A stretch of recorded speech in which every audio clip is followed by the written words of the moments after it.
जेव्हा तो आतुरते भावनेनं भगवान नारायणाचं नाव घेतो त्यावेळेस साक्षात भगवंताचे विष्णुदूत 4 येतात आणि आल्यानंतर म्हणतात थांबा थांबा, तुम्ही कोणाला घेऊन चाललेले आहेत?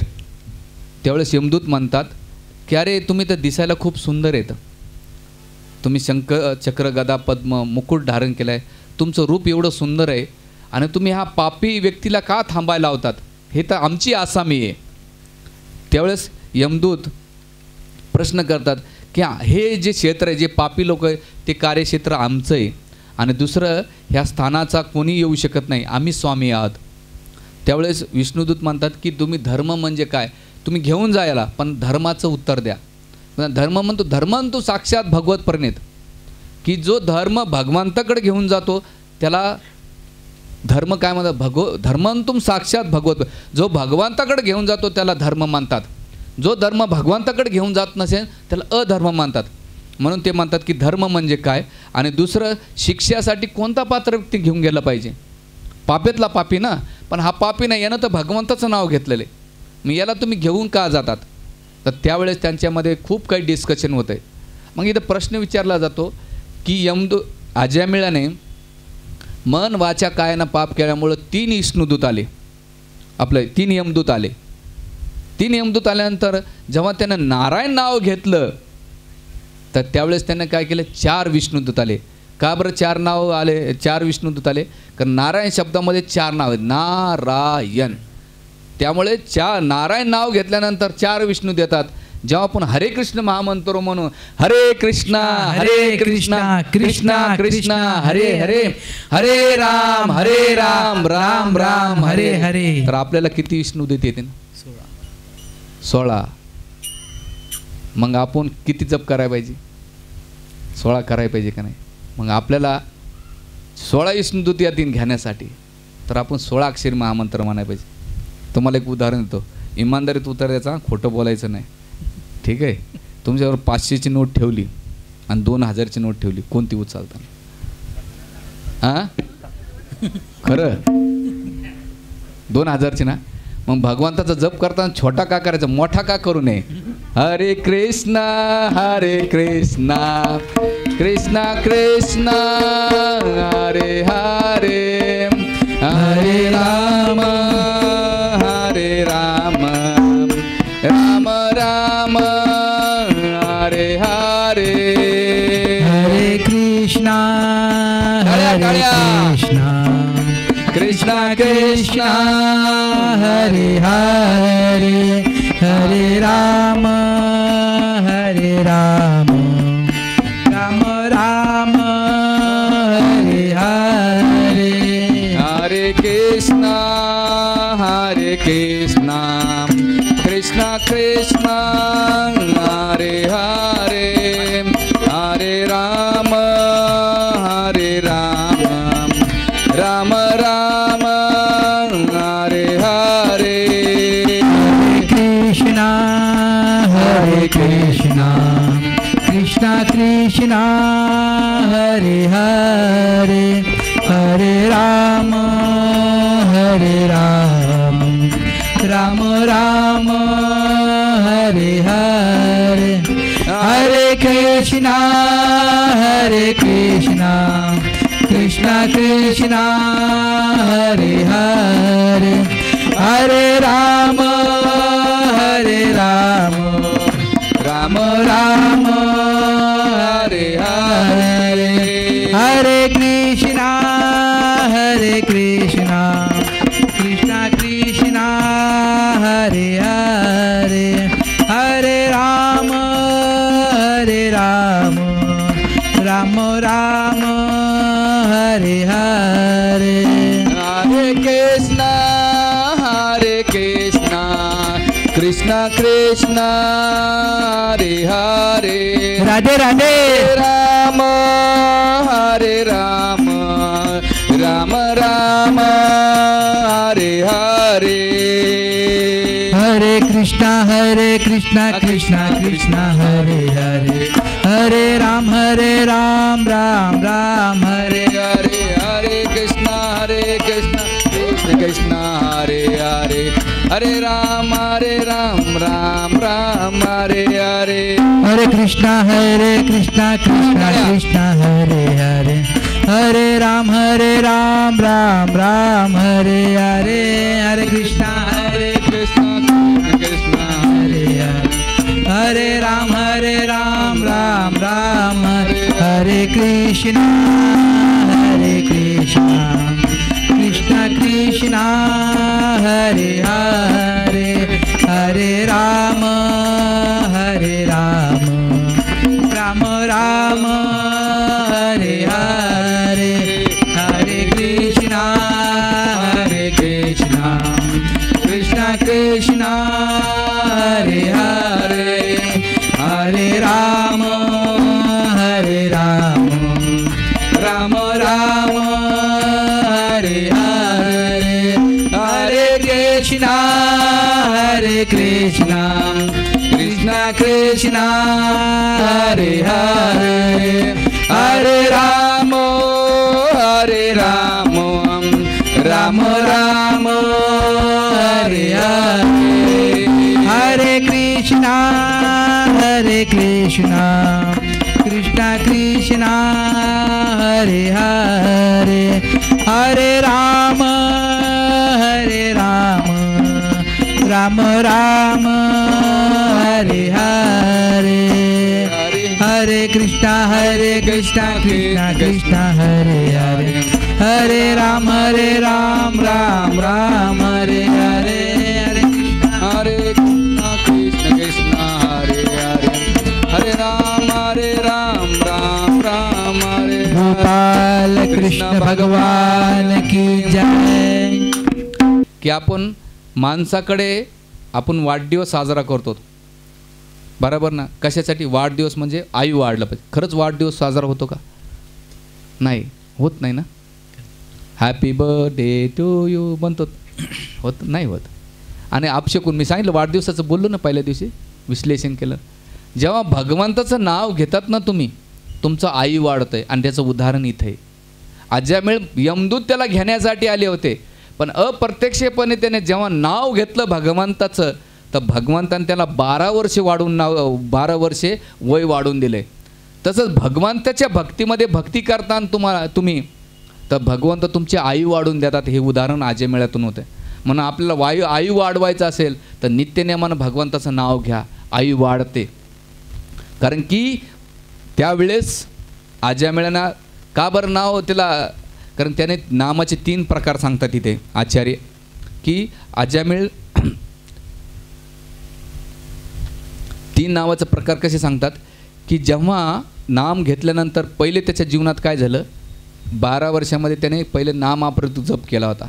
नामाप्रत जप केल्यानंतर नामाप्रदामध्ये भौतिक गोष्टीची प्राप्ती होती. दुसरं नामाभासामध्ये अजामिळाची मुक्ती झाली होती. पण भगवंताला नामाभास नको होता. भगवंताला शुद्ध नाम पाहिजे होता म्हणून हरिद्वारला पाठवलं आणि त्याने शुद्ध नाम घेऊन भगवंताचं धाम प्राप्त केले. आणि त्याचे सिक्वेन्स सांगतं ते त्याने प्रायचित केलं. प्रायचितनंतर भगवंताचे ध्यान केलं आणि भगवंताचं ध्यान केल्यानंतर भक्ती जागृत केली आणि भक्तीमुळे शुद्धीकरण झालं. आणि शुद्धीकरण झाल्यानंतर पुढे त्याच्या जीवनात अतिशय सुंदर परिणाम झाला आणि म्हणून पुढे तो भगवंताच्या धामात गेला. तर हे हरिनामाचं महत्त्व आहे. तर आपल्या जीवनात 3 नाम प्रकार सांगतात. कोणते 3 नाम प्रकार? नामामृत जप, नामाभास जप आणि शुद्ध नाम. तर शुद्ध नामाप्रत जपामध्ये जे लोक जप पण करतायत पण त्याचे अपराध घडतायत म्हणजे वैष्णवांची निंदा करणं, देवदेवतामध्ये खोट काढणं, याच्यामध्ये द्वेष करणं, जप करतायत पण खोट काढतायत त्याला नामाप्रत जप म्हणतात. त्याची वरती स्टेप आहे नामाभास. नामाभासामध्ये मुक्ती भेटते पण नामापराधामध्ये भौतिक इच्छा पूर्ण होतात. तुम्हाला जे पाहिजे ते भेटतात. तुम्ही जप करतात आणि जप करीत असताना तुमच्या मनामध्ये ज्या ज्या इच्छा असतात त्या इच्छा पूर्ण त्या नामापराधामध्ये होतात. पण नामाभासामध्ये काय होतं आहे? मुक्ती भेटते तुम्हाला. पण शुद्ध नामामध्ये भगवंताची प्राप्ती होती असं हरिनाम चिंतन नामाच्या ग्रंथामध्ये आणि इथे अजामिळाच्या प्रसंगातून आपल्याला समजून येते. आणि जेव्हा त्यांची मुक्ती झाल्यानंतर तिथे वैकुंठ विमान येतं आणि वैकुंठ विमान आल्यानंतर तिथे ते निघून जातात. निघून गेल्यानंतर इथे अजामिळ जर पाहायला गेलं तर हे वैकुंठ विमान आलं होतं त्यांना घेण्यासाठी आणि साक्षात हे हरिद्वारला देहत्याग करून निघून गेले होते. तर स्टेज सांगतात इथे. स्टेज कोणत्या सांगतात? 4 स्टेज सांगतात. पहिला तो काय होता? दुराचार होता. आणि त्या दुराचार कशासाठी झाला? इंद्रियभोगासाठी. तर तिथं लाचार झाला. दुराचारानंतर लाचार. आणि लाचार झाल्यानंतर एवढा भोग जाता, पण त्या लाचारामध्ये भगवंताचं नाव घेतलं तर त्यावेळेस त्याच्या संघामध्ये, हरिनामाच्या संघामुळे आणि भगवान विष्णूंच्या भक्ताच्या संघामुळे काय झालं? विचार झाले, त्याच्या विचार बदलले. पहिले दुराचार, दुसरे लाचार, आणि भक्ताचा संघ केल्यानं, हरिनाम जप केल्यामुळे त्याचा विचार बदलला. आणि विचार बदलल्यामुळं त्याच्या जीवनात सदाचार आला. आणि सदाचारमुळं भगवताची धाम प्राप्ती झाली. ही स्टेप सांगतात आचार्य. कळाली तुम्हाला स्टेज? का हवेतून गेली? जड गेलं काय? सांगा. पहिले संघामध्ये त्याने दुराचार केला आणि त्या दुराचारामुळे लाचार झाला इंद्रिय भोगासाठी. आणि मग तो भक्ताच्या संघामध्ये विष्णुदूत होते, त्यांचं दर्शन घेतलं, त्यांची वाणी ऐकली, प्रवचन ऐकलं, आणि यानं जप केल्यामुळे त्याच्या जीवनात काय झालं? सदाचार निर्माण झाला. आणि सदाचार निर्माण झाल्यानंतर त्याचा विचार झाले तसे की चांगले मला पण असं पाहिजे, कारण मला मुक्ती भेटली. आणि मुक्तीमुळं काय झालं? तो पापातून मुक्त झाला. म्हणून प्रत्येकाने ह्या स्टेजमधून म्हणजे जो जातो आणि गेल्यानंतर तो वैकुंठ विमानात. म्हणून आपल्या जीवनात कोणती स्टेज आहे त्या स्टेजनुसार आपल्याला कार्य करायचे. मी लाचारमध्ये आहे का दुराचारमध्ये आहे का चांगल्या विचारामध्ये? चांगला विचार घ्यायचा असेल तो कुठे भेटतील? दुकानावर भेटतील का? पावशेर द्या, अर्धा किलो द्या, 1 किलो द्या? नाही. साधूच्या संघामध्ये, भगवत भक्ताच्या संघामध्येच तुम्हाला ते विचार भेटतात. जसे विचार असेल तसे काय होईल? आचरण होईल. आणि आचरणामुळं प्रचार होईल. तुमचा जर विचार वाईट असेल तुमचं आचरण वाईट होईल आणि तुमचा प्रचार पण वाईट होईल. तुमचे विचार चांगले असतील तर तुमचं आचरण चांगलं होईल आणि आचरणामुळं प्रचार पण तसाच होईल. म्हणून प्रचार कसा करायचा? लोकांना नाही तर आपल्या परिवाराला, समाजाला आपण रोल मॉडेल बनायचे. लोक बोलणारे भरपूर आहेत पण आचरणात करणारे कोणी नाहीत. तुकाराम महाराजांच्या अभंगामध्ये म्हणतात, लोका सांगे ब्रह्मज्ञान, जन कापतो लोकाची मान, ज्ञान सांगतो जनासी, अनुभव नाही आपणासी, कथा करतो देवाची, अंतराशा बहुलोभाची, तुका म्हणे तोची वेडा, त्याचे हनन थोबाड फोडा. तुकाराम महाराज म्हणतात काय? लोका सांगे ब्रह्मज्ञान, ब्रह्मज्ञान जन कापतो लोकाची मान, ज्ञानाने तर मान कापतो. ज्ञान सांगतो जनाशी, ज्ञान तर सांगेन जन, पण अनुभव नाही आपणाशी. तो लोकांना सांगेन जप करा जप करा, पण स्वतः एक माळा करणार नाही. काय? ज्ञान सांगतो जनाशी, अनुभव नाही आपणाशी, कथा करतो देवाची, कथा करतो देवाची, पण अंतराशा बहुलोभाची, की कथा संपल्यानंतर, कीर्तन संपल्यानंतर मला काय भेटल? मला मान सन्मान, प्रतिष्ठा, धन, संपत्ती भेटन, ही ते जर आशा असेल, तुकाराम महाराज म्हणतात त्याचे हनन थोबाड फोडा. की तुम्हाला आचरण करावं लागेल. प्रचार करताना आचरण आणि त्याचे विचार ठेवावं लागेल. जेव्हा विचाराद्वारे तुम्ही प्रचार करू शकतात, नाही तर करू शकत नाही. म्हणून इथे आजमेळ्याच्या प्रचारातून आजमेळ जेव्हा वैकुंठ विमानात गेले, कारण त्यांनी जाताना सगळ्या तिथले जे संत होते, साधू होते, त्यांचे सगळ्यांचे आशीर्वाद घेतले. म्हणून आपण वैकुंठ विमानात जरी जात असेल तर आपल्याला साधू संताचे, ध्रुव महाराज जरी जात होते तरी साधू संताचा आशीर्वाद घेतला. आणि आजमेळसुद्धा साधू संताचा. शेवटचा तुकाराम महाराज म्हणतात, आम्ही जातो आमच्या गावा, आमचा राम घ्यावा, लागतोच या तुमच्या पाया सगळ्याच्या पाया पडून जातात. ते हे नाही म्हटले की आता मी चाललो बाय, हरे कृष्णा, हरी बोल, रामकृष्ण हरी, नाही असं नाही म्हटले. ते काय म्हटले? तुमच्या सगळ्यांच्या आशीर्वादानं मी चालू. म्हणून जीवनामध्ये आशीर्वाद जेवढे घेताना तेवढं तुम्ही सक्सेसफुल होतात. म्हणून महाभारताच्या प्रसंगामध्ये मी सांगितलं वाटतं त्या दिवशी की महाभारताच्या युद्धाच्या सुरुवातीत सगळ्यांना 5 पांडव भीष्मादेकडे गेले आणि आशीर्वाद घेतले, तेव्हा ते सक्सेसफुल झाले. आपल्या जीवनामध्ये जेवढे मोठे त्यांचे आशीर्वाद घेतले पाहिजे. तुम्ही जीवनामध्ये तुम्हाला कधीच कमी पाडणार नाही. आशीर्वाद जमा करीत राहा. आध्यात्मिक जीवनामध्ये आणि भौतिक संसारामध्ये सुद्धा आशीर्वादाची खूप गरज आहे. तर हे केल्यानंतर विष्णुदूत गेले आणि गेल्यानंतर आजमेळ वैकुंठ धामाची प्राप्ती केली. तर तिथं हरिनामाचं महत्त्व सांगतात की मनुष्य जर प्रेमानं आणि ध्यानपूर्वक जप करेल तर भगवंत आजमेळला, जो पाप्यातला जो पापी असतो तर त्याला वैकुंठात घेऊन जातात. तर आपण जप केल्यानंतर आपल्याला का घेऊन जाणार नाही? म्हणून नामाचे 4 सांगतात. त्याने आजमेळ अनिच्छे नामाचा जप केला, त्याचा फायदा झाला. त्याने डायरेक्टली नाव नाही घेतलं त्याने, पण इनडायरेक्टली नाव घेतल्यामुळे त्याला फायदा झाला. दुसरं ते पण म्हणतात की जर कोणी मृत्यूसमय जप केला तर त्याचा मृत्यूसमय त्याचा फायदा झाला, पण जिवंतपणे आपण जप केला तर आपला किती फायदा होईल. आणि ते म्हणतात की त्याने डायरेक्टली पुत्राला पुकारलं, त्याचा उद्धार झाला. पण डायरेक्ट भगवंताला पुकारलं, हे कृष्णा, हे विठ्ठला, हे माधव, हे राम, हां, हे मधुसूदन, तर भगवंत त्याला किती फायदा देतील. आणि शेवटी म्हणतात की एखादा पाप्यातला पापी व्यक्ती त्याचा उद्धार होतो, तर आपण एवढे तर पापी नाहीत आज्या मेळ्यासारखे की आपण नाही का आपला उद्धार होणार नाही. म्हणून कोणाच्या व्यक्तीच्या नावातून मुखातून नाव येत नाही माहिती का? ज्याच्या डोक्यावर खूप पाप आहे, खूप पापप्रवृत्ती, त्याच्या मुखातून अजिबात नाव येत नाही. आम्ही लोकांना म्हणतो ना, जप करा, माळा घ्या, जप करा, एक तरी माळा करा, तुम्हाला जे मंत्र जमतो, नामनामकारी बहुधा निज सर्व शक्ती. हां, भगवंताची कोणतेही नाव घ्या, रामकृष्ण हरी घ्या, विठ्ठल घ्या, मधुसूदन घ्या, पद्मनाभ घ्या, हरे कृष्ण महामंत्र घ्या, केवळ भगवंताचे नाव. बरं, तुम्ही कोणाचे नाव बाकीचे नका ना.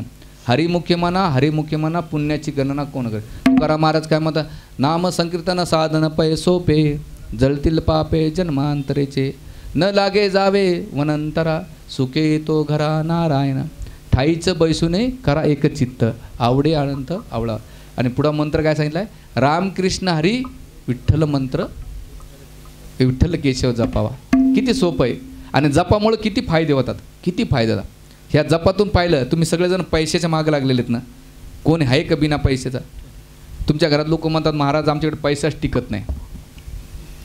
लक्ष्मी चंचल आहे, आणि ती लक्ष्मी चंचला काय आहे, तर ती पती सोडून राहत नाही. ज्या ठिकाणी पती असतात त्या ठिकाणी लक्ष्मी निवास करते.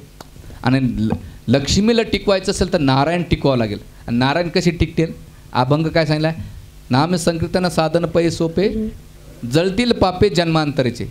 हां, आणि पुढची लाईन काय सांगितले, नावे न जावे जावे वनंतरा, सुखे येतो घरा नारायण. जिथं नारायण जप केला तर नारायण येतात.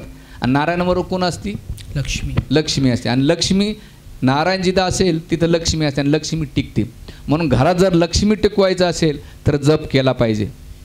अजून आता काय तुम्हाला कलियुगामध्ये असेच नाही का गाजर दाखवावं लागतात असे. जसं एक गाढव होतं, ते कामच करत नव्हतं. मग मालकानं काय केलं, एक ट्रॅक केली, अशी काठी घेतली आणि काठीच्या पुढच्या टोकाला एक गाजर लटकवलं. आणि लटकवल्यानंतर गाजराचे जे आपलं गाढवाचं तोंड होतं ना, त्याच्यापासून 1 इंचावर ते गाढव ठेवलं, आपलं गाजर ठेवलं. त्याला वाटलं थोडं चाललं की मला काय भेटन, गाजर भेटन, मला थोडंसं चाललं की काय, आणि भरपूर अंतर पार करतोय. तसं कलियुगामध्ये आपल्याला काही जर दाखवायचं असेल तर काहीतरी प्रलोभन दाखवावं लागतं. तोपर्यंत कोणी करत नाही, वाईट वाटू नका. तर सांगायचं तात्पर्य एक आहे की आपल्याला एक हरिनामामुळे लक्ष्मी पण टिकते. दुसरं काय होतं आहे, हरिनामामुळे काय होतं आहे, आपल्या मनातले जेवढे नकारात्मक विचार आहेत, निगेटिव्ह आहे, ते सगळं निघून जाते, सकारात्मक विचार येतात. तिसरी गोष्ट, निगेटिव्ह थॉट्स घेऊन पॉझिटिव्ह थॉट्स तुमच्याकडे येतात. दुसरं, डिसिजन मेकिंग येते तुमच्याकडे हरिनामाचा जप. आणि मन त्रायती मंत्र, आपलं मन एवढं चंचल आहे, त्रस्त आहे, आपण टेन्शनमध्ये, डिप्रेशनमध्ये आहोत, पण त्याच्यातून बाहेर निघण्याचा मार्ग काय, मंत्राचा जप केला. मंत्रा इति मंत्र. मनातून जर तुम्हाला बाहेर निघायचं असेल, मनाच्या अवस्थेतून बाहेर, तर मंत्राचा जप केला पाहिजे. आणि काय, मुखाने बोला, कानाने ऐका. मुखाने बोलताना, कानाने ऐकताना, तर हृदयापर्यंत ते पोहोचेल. आणि जेव्हा हृदयात पोहोचेल तर भगवंत हृदयातून प्रगट होतील. आणि केल्यानंतर भगवंताचं धाम भेटते. म्हणून तुम्ही, माझी रिक्वेस्ट राहील सगळ्याला, मी फोर्सफुली नाही करणार, मला फोर्सफुल केलेलं आवडत नाही. सांगू शकतो तुम्हाला की तुम्ही दिवसातून किती 24 तास तुमच्याकडे असतात. 8 घंटे 10 घंटे काम करा, घरातले 6-8 घंटे झोपा. किती राहिले, 18 घंटे गेले, राहिले 6 घंटे. 6 घंट्यामध्ये 2 तास मोबाईल पहा, 1 तास टी व्ही बघा, 2 तास जेवण करा, तरी तुमच्याकडे 1 तास उरतो. 1 तासामध्ये अर्धा तास भगवद्गीता वाचा, अर्धा तास जप करा. तेवढं नाही करू शकले हरकत नाही, अर्धा तास काढा, 20 मिनटं काढा. 20 मिनटामध्ये 10 मिनटं भगवद्गीतेचं पान वाचा आणि 10 मिनटं जप करा. जप करा, खरंच फायदा होईल तुम्हाला. जीवनात दुसरं कोणतंही धन नाही मायबाबा. एवढं जर द्याल तर माझं जीवन सफल आणि तुमचं पण धन जीवन सफल आहे. हां, गोपाल कृष्ण भगवान की जय. करतात ना सगळे? किती लोक करतील? हात वरती करा. हां, बघा, साक्षात भागवताचं समोर वचन दिले बरं. हां, भागवत स्वरूप आहे. असं वचन घ्यायचं की माझं जेवण, आमच्या एक 2 माताजी येतात, त्या जोपर्यंत जप होत नाही तोपर्यंत नाश्ता करत नाही त्या. काय आणि ते दुपारा 2 वाजले तरी ते जप झाल्याशी जेवण करत नाहीत. आमचे एक ब्रह्मचारी पण आहे, आता त्यांनी बंद केलं ते व्रत, नाही तर उपाशी मारू लागायचं. पण असं जीवनात व्रत धारण केलं पाहिजे की जोपर्यंत माझा जप होणार नाही तोपर्यंत जेवणार नाही. इम्पॉर्टंट असेल तर इमर्जन्सी करू. जर आपल्याला हरिनामाचं महत्त्व कळालं तर आपण वेळातला वेळ काढून सुद्धा नाही का जप करू. पण वेळ असून जप नाही केला. बघा डॉक्टरनं सांगितलं सकाळी 7 वाजता मेडिसिन घ्यायची, 10 वाजता घ्यायची, 11 वाजता घ्यायची, 2 वाजता घ्यायची, 4 वाजता. तर टाईम टू टाईम, कारण शरीर महत्त्वाचं आहे, गोळी महत्त्वाची आहे. म्हणून वेळ काढून आपण काय करतो मेडिसिन. तसं जर भगवंताचं महत्त्व कळालं, भगवंताच्या हरिनामाचं महत्त्व कळालं तर आपण वेळातला वेळ काढून भगवंताची भक्ती करू. आवड तिथे सवड असते, इम्पॉर्टंट तिथे एमर्जन्सी असते. म्हणून जीवनामध्ये भक्तीला इम्पॉर्टंट द्या, महत्त्व द्या. आणि भक्ती म्हणजे हरिनामाचं जप. आणि हे केल्यानंतर वैकुंठ लोकात गेले, अजयमेळ गेल्यानंतर विष्णू यमदूत नाही का कुठे जातात, यमराजाकडे जातात. आणि यमराजाकडे गेल्यानंतर तिथे ते म्हणतात की काय झालं बाबा, तुम्ही एवढे तनफन का करण्यासाठी. ते म्हटले की आम्हाला पहिल्या प्रश्नाचं उत्तर द्यायला की तुमच्यावर किती नियंत्रक आहे जगामध्ये, म्हणजे किती नियंत्रक आहे. आम्हाला वाटलं की आतापर्यंत तुम्हीच जगाचे सगळे नियंत्रक आहेत. अरे पण झालं काय, तुम्ही एवढं तनफन काय करतात. ते म्हटले आज आम्ही मरता मरता वाचलो नाही तर आमच्या बायका विधवा झाल्या असत्या आज. तुमचं काय, विधवा झाल्या असत्या. अरे झालं काय.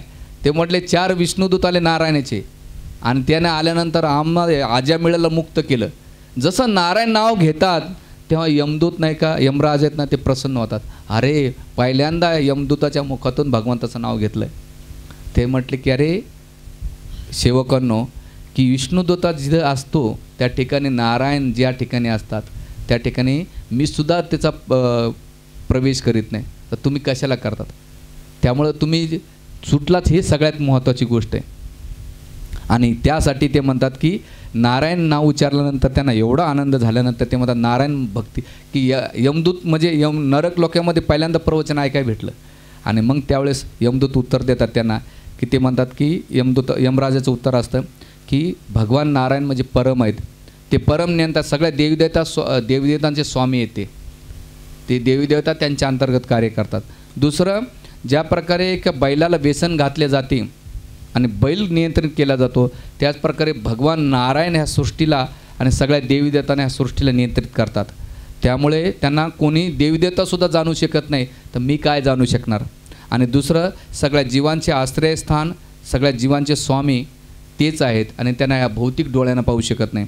आणि म्हणून तर हे विष्णुदूतांनो, भगवंताचे जे धाम आहे, भक्ताचं रक्षण करण्यासाठी भगवान विष्णूंचं सुदर्शन चक्र नेहमी त्यांच्या सोबत असं.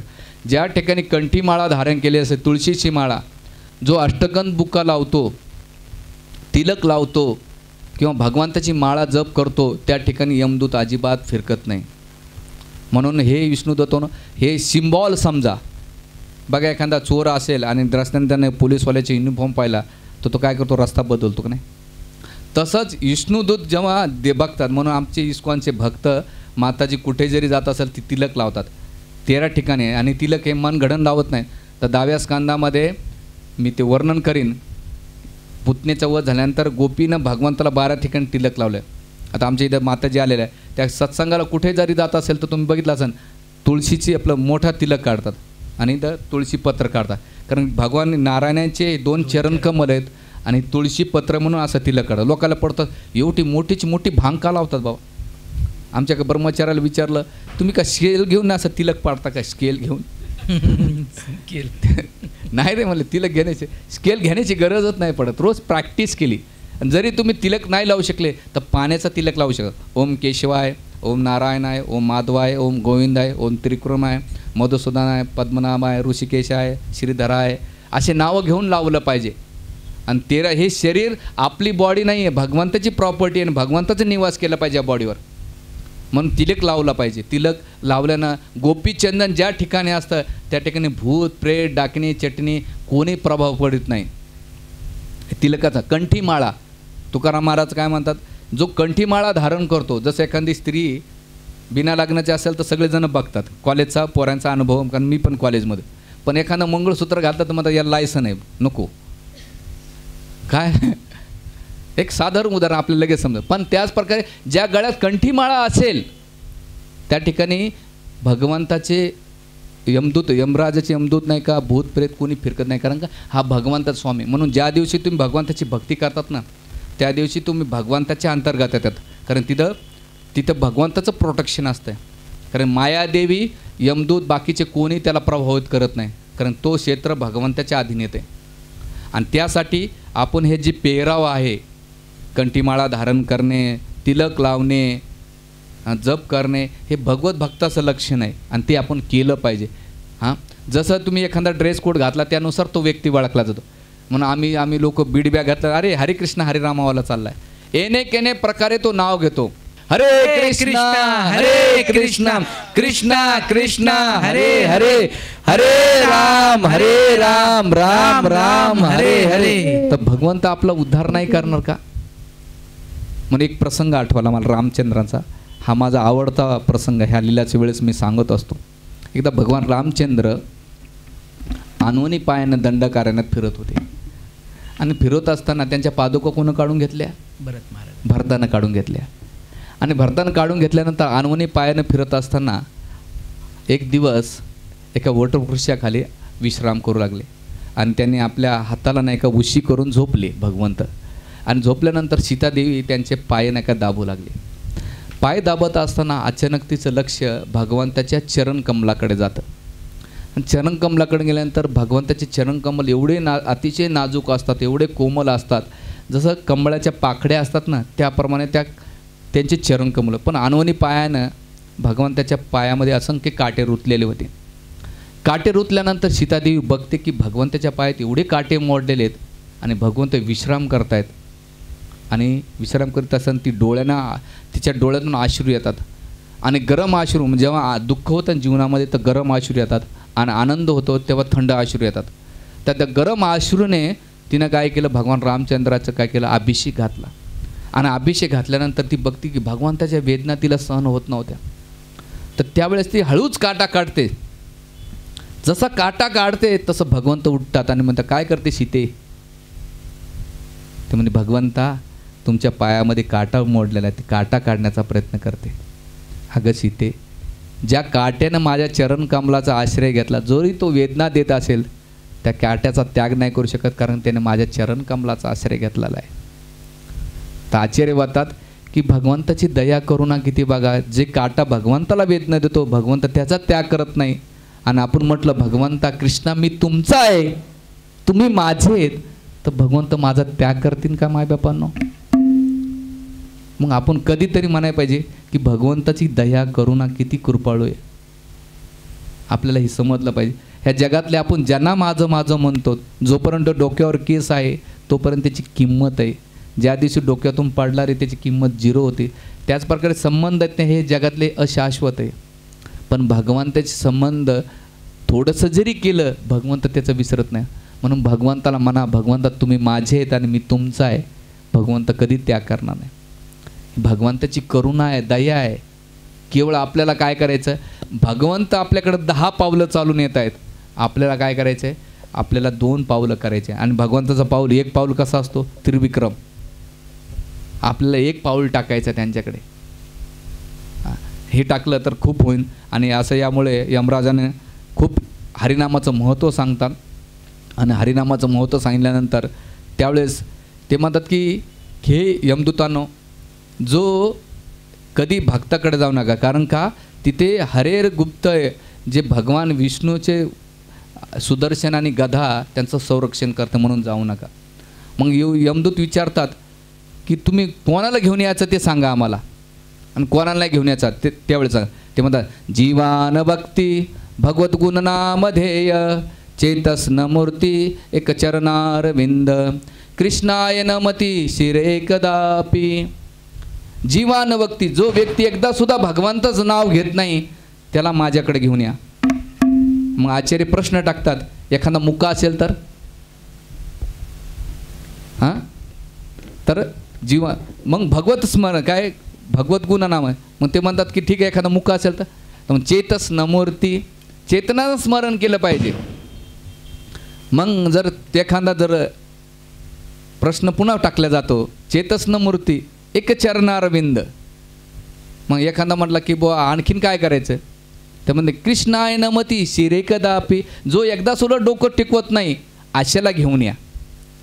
म्हणजे भगवंताचं नाव घेत नाही, भगवंताला नमन करत नाही, स्मरण करत नाही दिवसातून एकदा सुद्धा, अशा पापी लोकांना माझ्याकडे घेऊन या. जीवान भक्ती भगवत गुण नामधेय, भगवत गुण नामधेय चेतस्न मूर्ती एक चरणारविंद.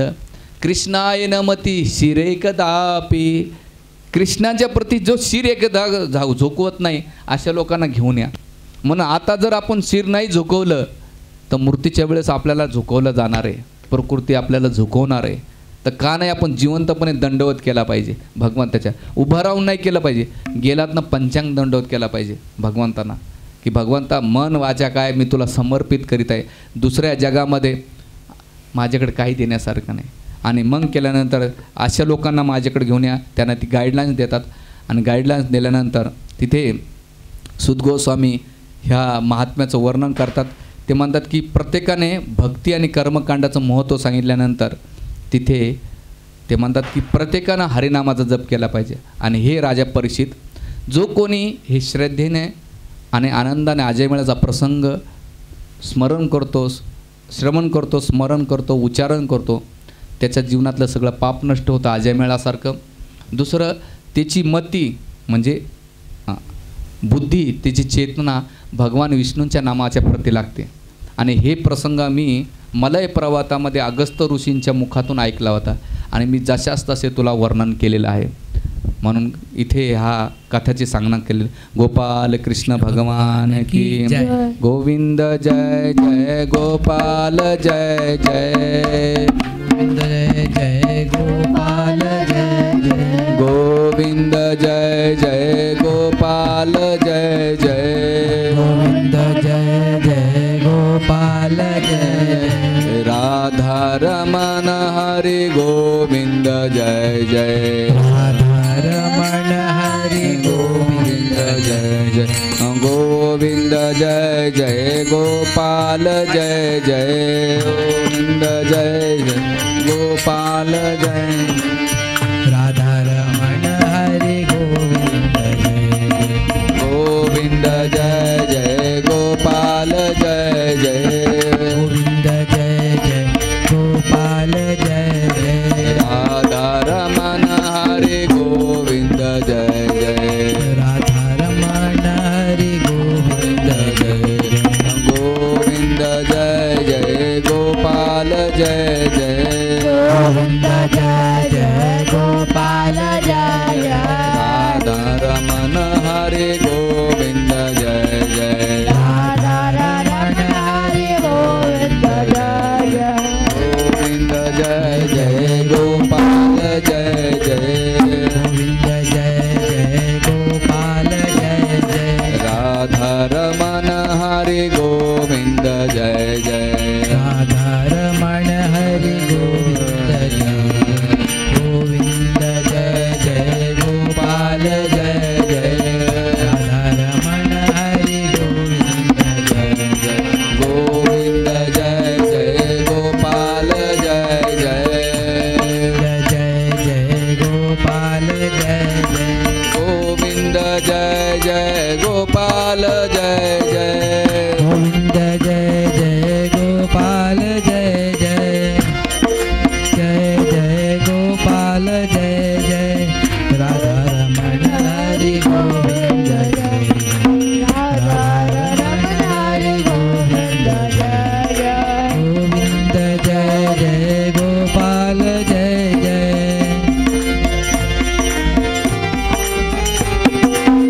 गोविंद जय जय गोपाल जय जय, गोविंद जय राधा रमण हरि गोविंद जय जय, राधा रमण हरि गोविंद जय गोविंद जय जय गोपाल जय जय, गोपाल जय जय, रमण हरि गोविंद जय जय, राधा रमण हरि गोविंद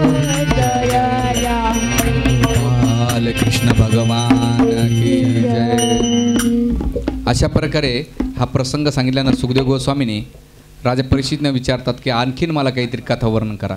की दक्ष प्रजापतीनं हर व शिव तपस्यासाठी 10,000 पुत्रांना जन्म घालतात. आणि 10,000 पुत्रांना जन्म घातल्यानंतर ब्रह्माजीनं सांगितलं होतं दक्ष प्रजापतींना की तुम्ही सृष्टीची रचना करा, सृष्टीला वाढवा. त्यावेळेस पित्याच्या सांगण्यावर, ब्रह्मजीच्या सांगण्यावर दक्ष प्रजापतीने 10,000 मुलांना जन्म घातला. त्यांना हरेश्वर या नावानं ओळखलं जातं. आणि त्यांना सांगितलं होतं की तुम्ही सृष्टी करण्याच्या पहिले तपासण्यासाठी कुठं जा, वनात जा. आणि मग ते सारस, नारायण सारस नावाचं तीर्थ आहे, त्या ठिकाणी तपस्याला गेले.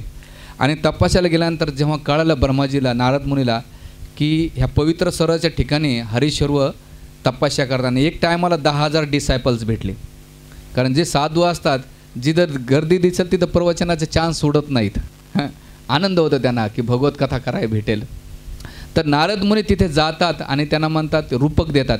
बघा त्यांच्या बाजूला सगळे डिसायपल्स बसले त्यांचे हरेश्वर. आणि बसल्यानंतर ते म्हणतात की तुम्ही इथे काही नाही का पहिल्या सांगतात, मराठीमध्ये कोडं म्हणतात. त्या कोडं सांगितलं. काय कोडं सांगितलं नारद मुनीनं? की पहिलं कोडं सांगतात की पिंजरा, आणि त्याला 2 टोकं भौतिक दिलेले आहे. तर ह्या पिंजऱ्याचं रूपक देतात, ते कोडं देतात. तर हे रूपकचं वर्णन ते करताना याच्या मागचं हरिश्वर समजून जातात. काय समजून जातात? की भौतिक जगत आणि आध्यात्मिक संसार आहे. तर जीवात्मा ह्या पिंजऱ्याप्रमाणे ह्या भौतिक संसारात अटकलेला आहे. जसं पोपट आतमध्ये पिंजऱ्यात अटकलेला आहे, पण त्याला जर मुक्त केलं तर तो मुक्त संचारमाने फिरू शकतो. पण त्याने त्या पिंजऱ्याला सर्वसम आणलेलं आहे, त्या प्रकारे त्याला ते दुःख भेटे. तर तसंच आहे हरिश्वरानं ते स्वतःला उपदेश काय घेतला त्याने की हे जे भौतिक संसार आहे ते पिंजऱ्याप्रमाणे, याच्यातून मुक्तीचा मार्ग आहे. आणि मुक्तीचा म्हणजे पिंजऱ्याच्या बाहेर जास्त जागा का पिंजऱ्यामध्ये जास्त आहे? हां, पिंजऱ्याच्या बाहेर ना. तसंच ते म्हणतात की वैकुंठधाम एवढं विशाल आहे, अथांग आहे, आणि तिथं आनंद कंद आहे. तिथं तुला मुक्त संचार भेटणार आहे. पण तू पिंजऱ्यामध्ये का अटकून पडलेला आहे भौतिक संसारामध्ये? आणि नेहमी संतगण, आचार्यगण याचं उदाहरण देतात ना. मनुष्य लोक जर समजा एका म्हातारीकडे एक पोपट होता. त्या म्हातारीने काय केलं, त्या पोपटाला त्या पिंजऱ्यामध्ये ठेवलं. सोन्याचा पिंजरा होता. रोज यायची, चांगला बरं ना का त्या पिंजऱ्याला घासायची, पाण्यानं स्वच्छ करायची, 3 टाईम करायची. असं करता 1 दिवस झाले, 4 दिवस झाले, 5 दिवस, 8 दिवसानंतर पोपट मेला. का बरं मेला? ही म्हातारीनं काय केलं, नुसतं पिंजऱ्याची साफसफाई केली आणि पोपटाकडे लक्ष दिलं नाही. तसंच आपली अवस्था आहे. आपण हे पिंजऱ्यालाही सजवतो सकाळपासून संध्याकाळपर्यंत. ब्युटी पार्लर कशामुळे चालू येतं? माणसाचे, पुरुषाचे. हां, थर लावणे, 2-2 इंचाचे थर लावतो आपण. कारण 2 साबण लाव, हे सगळं पसारा, हे झेमीला कशासाठी? ह्या पिंजऱ्यासाठीच आहे. हां, एवढं कष्ट कशासाठी करतो? पिंजऱ्यासाठी. पण मुक्त होण्यासाठी काय करतो? मुक्त होण्यासाठी नरकात जाण्यासाठी लय बिल पे करावं लागते. दारू पिण्यासाठी पैसा लागेल, मांस खाण्यासाठी पैसा लागतो, जुगार खेळण्यासाठी पैसा लागतो, वाईट कृत्य करायला पैसा लागतो. पण भगवत धामात जायचं असेल तर काय लागतं? फुकट आहे. भगवंताला तुळशीपत्र अर्पण करा, हरिनामाचा जप करा, काही लागतंय का? मुक्त होण्यासाठी सगळं मोकळा मार्ग दिलाय भगवंतानं. तुझा आहे तुझ्या पाशी तरी जागा चुकलासी. तुम्हाला दुसरीकडे जाण्याची गरज नाही, घरातली घरात आहे. म्हणून नरकात जायला खूप बिल पे करावं लागतं, पण वैकुंठ धामात जाण्यासाठी फ्रीमधला मार्ग आहे. पण आपला फ्रीमधला मार्ग नाही. कोणी सांगत असेल भक्ती, ते म्हणतात येडे आहेत सगळे हरिकृष्णावाले. कारण त्यांना असं लोक क्लिष्ट जेवढं सांगू ना तेवढं त्यांना आवडतं. तर त्यासाठी पहिला देतात की हे शरीर म्हणजे पिंजरा आहे, याच्यातून मुक्त व्हा. आणि भगवंतानं 84 लक्ष येऊन भेटल्यानंतर हे मनुष्य देह कशासाठी भेटला आहे? भगवत प्राप्तीसाठी भेटलेला आहे. याच्या जर भगवत प्राप्ती नाही केला तर आपल्याला पुन्हा या पिंजऱ्यामध्ये फसावं लागेल. आणि ते पिंजरे कसे असतील? मग ते पशुचे असतील, प्राण्यांचे असतील, पक्ष्यांचे असतील, वृक्षांचे असेल. तर त्यासाठी हे पिंजऱ्यातून बाहेर या, जे स्वतःला फोकस. आता आमच्या एका वरिष्ठ ब्रह्मचार्याला प्रश्न विचारला होता. आमचे ब्रह्मचारी खूप सुंदर शृंगार करतात. राधा मदन गोपालजी, तुम्ही फोटो पाहिले असेल. मी शेवटी कीर्तनाच्या वेळेस लावतो. एक ड्रेस भगवंताचा 80-90 हजाराचा असतो राधा मदन गोपालजी. तर त्या माताजी आमच्याकडे नेहमी येतात की एवढे ब्रह्मचारी तुम्ही सुंदर साड्या नेसवतात, राधाराणीला, ललिता देवी, विशाखा देवीला, शृंगार पण चांगला करतात. आम्ही खूप प्रयत्न करतो तर आम्हाला जमत नाही. शृंगार रसाचं आम्हाला ज्ञान असतंय, पण तुम्हाला काही नसताना तुम्हाला एवढा शृंगार कसं काय चांगला येतो? हा प्रश्न एका माताजीने विचारला. तर त्या ब्रह्मचार्याने छान उत्तर दिलं. मला माताजी असं आहे की पहिले आम्ही भक्तीच्या येण्या पहिले फूल पाहिलं की आम्हाला दुसरंच आठवायचं, वस्तू पाहिल्या की आम्ही आमच्यासाठी किंवा दुसऱ्यासाठी विचार करायचो. पण जेव्हा आम्ही ब्रह्मचार्य व्रत धारण केलं, आश्रममध्ये आलो, तर आम्हाला आता वस्तू दिसल्यानंतर आम्ही फोकस काय करतो, हे फूल राधा मदन गोपालजींच्या हातात किती छान दिसेल, चरण कमलात किती, ही साडी बघितल्यानंतर राधाराणीला किती छान दिसेल, नेकलेस ज्वेलरी पाहिले तर राधाराणी किती सुंदर दिसेल, काही पदार्थ बघितले तर भगवंत किती छान याला स्वीकार करते. कारण आमचा फोकस आईच्या जावी भगवंत झालेले आहेत. पण तुम्ही भक्तीत आल्यानंतर सुद्धा तुमचा फोकस काय असतं, ती वस्तू पाहिली की मला किती छान दिसेल, ही वस्तू ती वस्तू. कारण तुमचा फोकस आय झाल्यामुळे तुम्ही ते करू शकत नाही आणि त्यामुळे ते शृंगार नाही होऊ शकत. आणि शृंगार रसाचं ज्ञान जास्त स्त्रियांना असतं पण तरी ते होत नाही. जेवढं तुम्ही तुमचा आय काढून भगवंताच्या ठिकाणी ठेवता, तर भगवंत तुम्ही स्वतःला सजवू नका, भगवंताला सजवा. आणि इथं सजवणं म्हणजे काय, इथं भोग लावणं म्हणजे वैकुंठातली सेवा करणं, वैकुंठातली तयारी करणं, इथं भोग लावणं, नैवेद्य दाखवणं, भगवंताचा शृंगार करणं. आमचे भोळेपूर्व त्यांच्याकडे विठ्ठल रुक्माई आहेत, ते आठवड्यातून शृंगार करतात, एक एक ड्रेस सुंदर घालतात, अलंकार त्यांचे विठ्ठल रुक्माईचे फोटो खूप सुंदर करतात. तसं तुम्ही भगवंताला सजवा, म्हणजे तुम्ही तुमच्या आत्म्याला तुम्ही सजवतात. आणि या शरीराला किती सजवलं तर एक दिवस हे शरीर सगळं नाशवंत आहे. तुकाराम महाराज म्हणतात, करावी तातडी परमार्थाची, नश्वर देह जाणारा जाणारा सकाळाशी. याला किती जरी केलं, सगळ्यात घाणेरडा प्रकार आहे ह्या बॉडीचा. म्हणून इथं शरीराचं ते वर्णन करतात. आणि पुढे ते दुसरं रूपक देतात. काय देतात, राहू दे, दिसतंय ना तुम्हाला सगळ्यांना मागे फोटो दिसतात. दुसरा म्हणतात भोगी. या जगात एकच राजा आहे पुरुष. कोण आहे, एकच राजा पुरुष. त्या जगामध्ये भगवंत एकमेव भोगतायत. ह्या जगात आपण भोगते नाहीत. आपण भोग करण्याचा प्रयत्न करू, आपला भोग आहे किती, लिमिटेशन आहे. आणि कशामध्ये भोग करू शकतो, कशामध्येच नाही आपल्याला. पण भगवंत सगळे भोगतायत, त्याचं वर्णन ते करतायत. त्यानंतर ते पुढे वर्णन करतात रूपकमध्ये. आणखीन ते म्हणतात एक बीळ आहे, कूप आहे, त्याच्यामध्ये जर एकदा कोणी जातं तर वापस येत नाही. एकदा कोणी जात आहे त्या कूपामध्ये वापस जात आहे, आपलं आतमध्ये जातं, बाहेर येत नाही. तर कोण नाही, वैकुंठामध्ये जातो तो पुन्हा या भौतिक संसारामध्ये जन्ममृत्यूचे चक्र पडत नाही. कारण ते कूप नाही का आनंद देणार आहे. म्हणून तुम्ही त्या पातळामध्ये, त्या कूपामध्ये जा, वैकुंठ लोकात जा. त्याने त्याचा तो अर्थ काढला. ते म्हणतात की ह्या जगात भवसागर जो नदी आहे, नदीचं उदाहरण देतात. नदी म्हणजे माया आहे. त्याच्यामध्ये एकत्र येतात सगळे, झाडं येतात, झुडपं येतात, लाटेबरोबर राहतात, काही वेळ जातात आणि विखरून जातात. तशी माया काय करते, एकत्र सगळ्याला आणते, सगळ्याला सोबत ठेवते आणि काळाचा झोक सगळ्याला विखरून टाकते. मग कोणाचा कोण असेल, कोणाचा कोण असेल माहीत नाही. म्हणून ह्या नदीला पार करायचं असेल तर भगवंताचा आश्रय घे. काय म्हणून बुडणाऱ्याला कशाचा आश्रय, तिनक्याचा आश्रय. आपल्याला तिनक्याचा आश्रय नाही, डायरेक्ट भगवंताचा आश्रय आपल्याला. आणि म्हणून ते म्हणतात की याला काय करावं लागेल तर राजहंस बनावं लागेल. राजहंस काय करतो, दुधातलं दूध, आपलं दुधातलं पाणी वेगळं करतो. तसं परमहंस व्हा तुम्ही.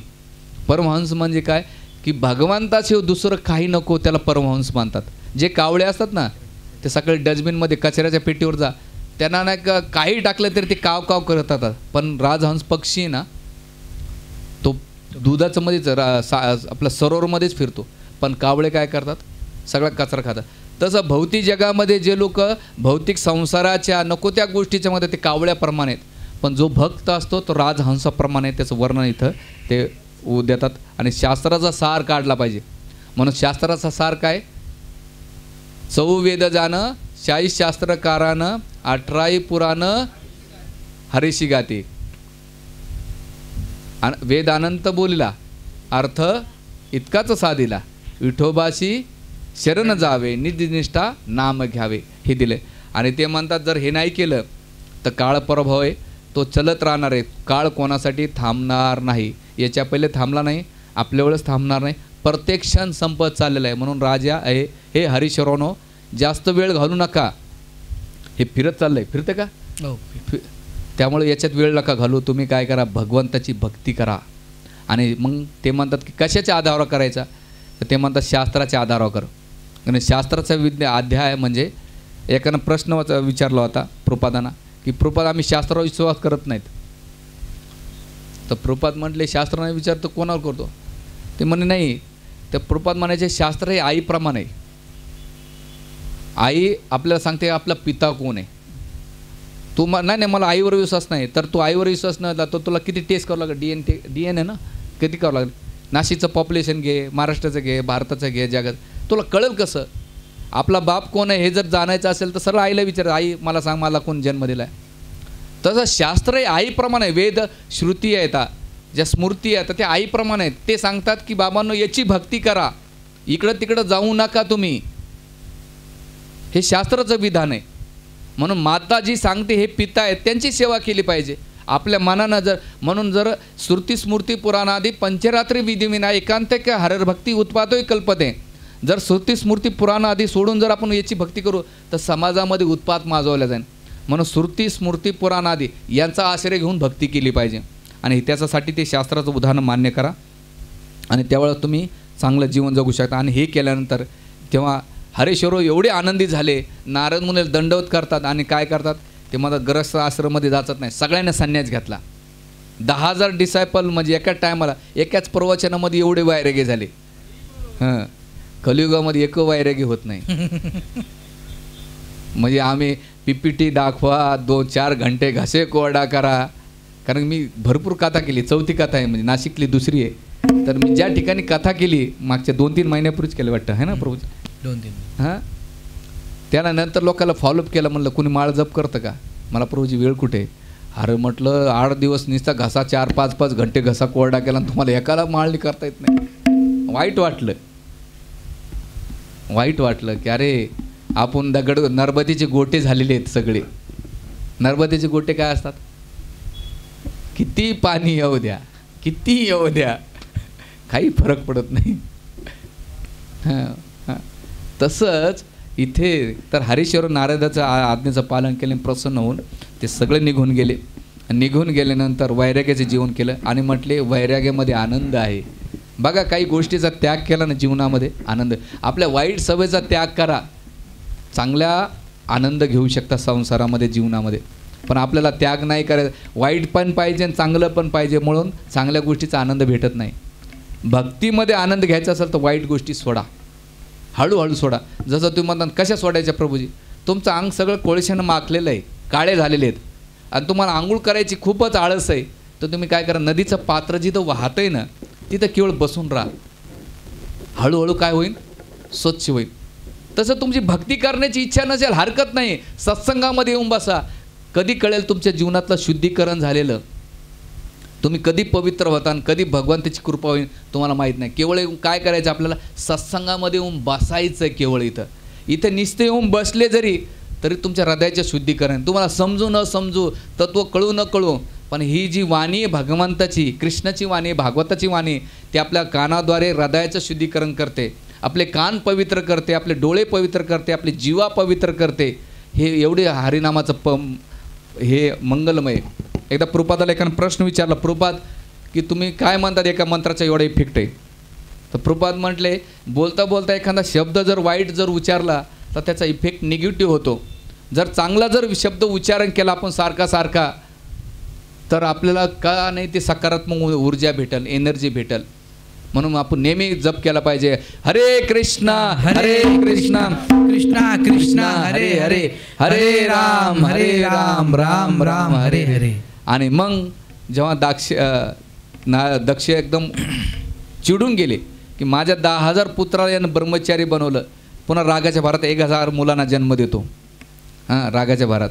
तर तिथे विचार करतात दक्ष, ब्रह्माजी सांत्वन देतात दक्षाला, टेन्शन घेऊ नको आणि मुलाला जन्म दे. आणि दक्ष प्रजापती मुलं जन्म देण्यास एकदम निशांत आणि नारद मुनी उद्धार करण्यासाठी हुशार. दोघांची होड लागलेली. म्हणून कोणाला नाव ठेवलं दक्ष तर आम्हाला टेन्शन येऊन जातं दक्ष. तर ते आणि मग तिथे 1,000 मुलांना जन्म देतात आणि त्याला म्हणतात सावलस. सावलस ठेवल्यानंतर ते पुन्हा तपस्याला जातात आणि तपस्याला गेल्यानंतर त्यांना जास्त प्रिचिंग नाही करत. अरे तुमचे थोरले भावानं काय केलं, वरिष्ठानं काय केलं, ते म्हणून काय केलं, ते म्हणे असं असं केलं. ते पण निघून गेले. निघून गेल्यानंतर त्यांना प्रचार कार्य त्यांना नियम सांगितले, सगळं त्याचे डिटेल्स आहेत. आणि त्या भाऊ पण म्हटले आता मोठे भाऊ गेले तर आपण कशाला थांबायचं. आणि मग चिडून काय झालं ते पण रागाच्या ते निघून गेल्यानंतर नारद मुनी दक्ष प्रजापतीला भेटायला गेले.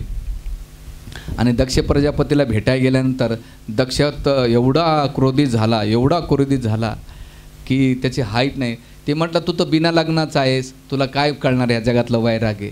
अरे मुलं बाळाला नाही का जन्म देऊन त्यांना मोठं वैराग्य केलं तर किती त्रास होतो. बघा आमच्या मंदिरात कोणी ब्रह्मचारी बनत असेल तर आईबाप एवढं थाईट मानतात, बाप रे बाप. तर प्रभुपाद मानतात की प्रत्येकाचं कार्य धर्म कार्यासाठी 3 मुलं असले पाहिजे, एक देशासाठी, एक धर्मासाठी आणि एक आईबापासाठी. कलियुगामध्ये ते पण शक्य नाही, 2 तर ठेवले पाहिजे. का बरं? याचा फायदा आहे समाजामध्ये. कारण की आपले हिंदू धर्म धार्मिक, सामाजिक, पारिवारिक नुकसान करीत चाललेले आहेत. जर विचार केला एखादा एकच मुलगा असेल तर त्याच्या जीवनामध्ये त्याचं सुखदुःख वाटण्यासाठी भाऊ नाही, बहीण नाही. मग सगळ्यात क्रूर कोण आहेत? आईबाप आहेत. म्हणून त्याच्या क्रूरपणा थांबवण्यासाठी त्याला एखादा भाऊ किंवा बहीण पाहिजे. कारण त्याची बायको नवरा कसा भेटेल माहीत नाही. ही पहिली शिक्षा. दुसरं शिक्षा, तुम्ही पारिवारिक तर नुकसान तर करतायत पण सामाजिक पण नुकसान करतायत. आमच्या मंदिरात एक मुलगा रोज येतो, आज त्याचं 32 का 34 वय. आईबाप खूप गडगंज प्रॉपर्टी, श्रीमंत. रोज तो तांब्यानं पितळ्यानं तांब्याच्या पाण्यानं काय करतो, तो पिंपळाला पाणी घालतं. 2 पिंपळाला पाणी घालतो, रोज प्रदर्शन घालतो. मला काय रे बाबा रोज पाणी का? बोलो रोज लग्नच जमणं माझं. लग्न जमणं. कारण तुम्ही समाजाचा विचार नाही केला तर समाज तुमचा कसा विचार करेल? समाजासाठी तुम्ही जगता तर समाज तुमच्यासाठी जगेल. भगवंताच्या सृष्टीमध्ये आपलं योगदान, ग्रस्ताचं योगदान काय की सृष्टीचं रक्षण करणं. आणि हे केल्यानंतर तिथे नारद मुनी दक्षला नाही का, दक्ष काय करतात, अरे म्हणतात की 3 जोपर्यंत लग्न केलं तर 3 ऋणातून मुक्त होत नाही तर वैराग्याचा काय उपयोग आहे. तर 3 ऋण सांगतात ते, साधूचं ऋण, देवदेवताचं आणि पिताचं ऋण. तर पिताचं ऋण कशानं मुक्त होईल तर संतती निर्माण केल्यानंतर पिताच्या ऋणातून मुक्त होईल. आणि देवदेवताचं ऋण काय तर सणसूद जे असतात त्याने जे दिलं आहे त्याच्या पूजा अर्चा करणं, त्या ऋणातून मुक्त. आणि साधू म्हणजे काय, त्याने जे दिलेले ग्रंथ आहेत ते वाचून त्या ऋणातून मुक्त होतं. म्हणून आपल्याला साधूच्या, देवदेवताच्या आणि पितराच्या ऋणातून व्हायचं असेल तर मार्ग इथं दिलेला आहे. ऋषीच्या ऋणातून मुक्त व्हायचं असेल तर नेहमीनं ग्रंथ वाचा. दुसरं देवदेवता तुम्हाला हवा पाणी सगळं काही देतात मुबलकप्रमाणे.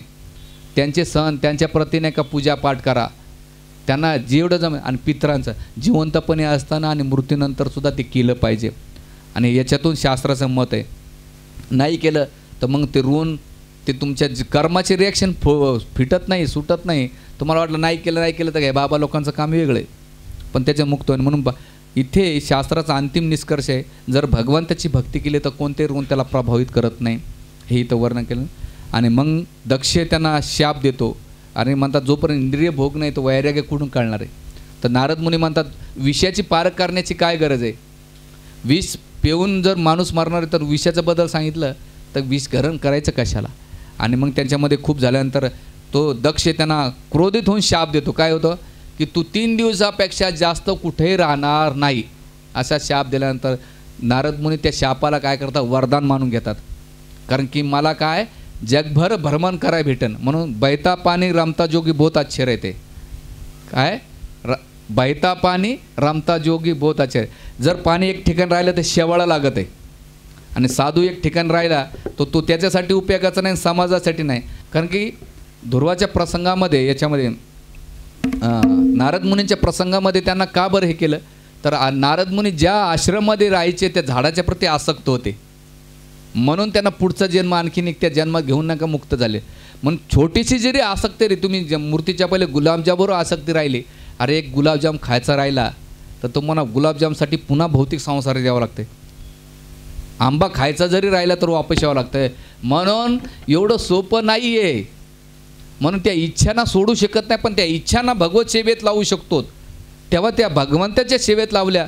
आपल्याला प्रत्येकाला खायची सवय, सगळ्या गोष्टी भगवंताला केंद्रबिंदू ठेवा, भगवंताला केंद्रबिंदू ठेवा, तेव्हा तुम्ही त्याच्यातून मुक्त होऊ शकता. नाही तर गुलाबजामसाठी सुद्धा वापस यावा लागेल. हां, ध्यानात ठेवा. समोसा कोणाला आवडत असेल, कचोरी आवडत असेल, पनीरची भाजी आवडत असेल तर आता जिवंतपणे आहे तेवढं खाऊन घ्या, नाही तो वापस यावं लागेल. हां, पण तो प्रसाद म्हणून खावा. भगवंताला पण खाऊ घाला ना, आपण पण खा.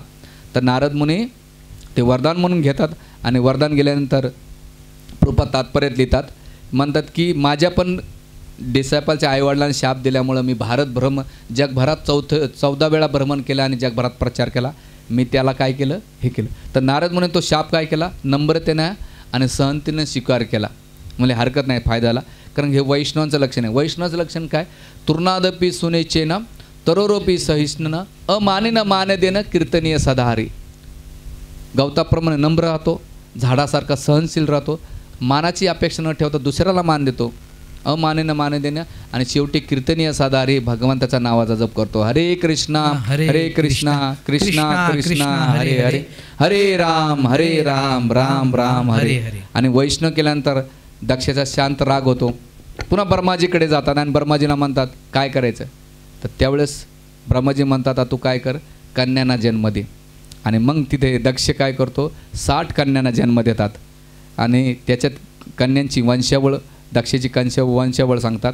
आणि मग ही वंशावळ देतात. तर 60 कन्यापैकी ज्या प्रजापती दक्ष आणि अक्षिणीपासून त्याच्यात 1000 हरेश्वर आणि 1000 सबलाचा जन्म झाला. 60 कन्या झाल्या. त्या 60 कन्यापैकी ज्या 10 कन्या होत्या त्या यमराजाला दिल्या, 17 कन्या कश्यप मुनीला दिल्या, 27 कन्या चंद्रदेवाला दिली. त्याच्यात 27 नक्षत्र आहे. त्याची सगळ्यात प्रिय राणी रोहिणी ही प्रमुख आहे.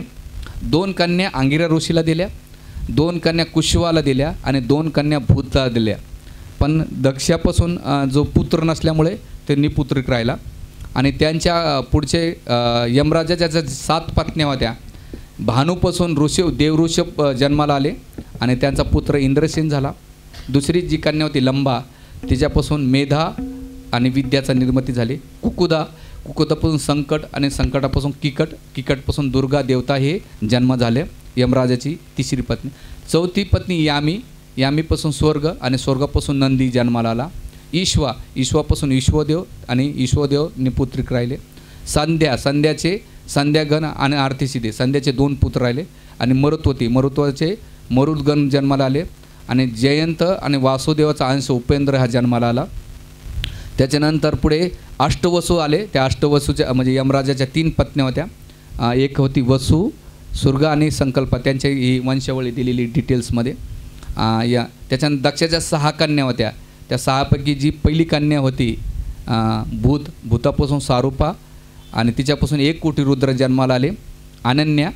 अन्य कन्या होत्या, त्याच्यातून भूत, प्रेत, विनायक, डाकिनी, चटिनी यांचा जन्म झाला.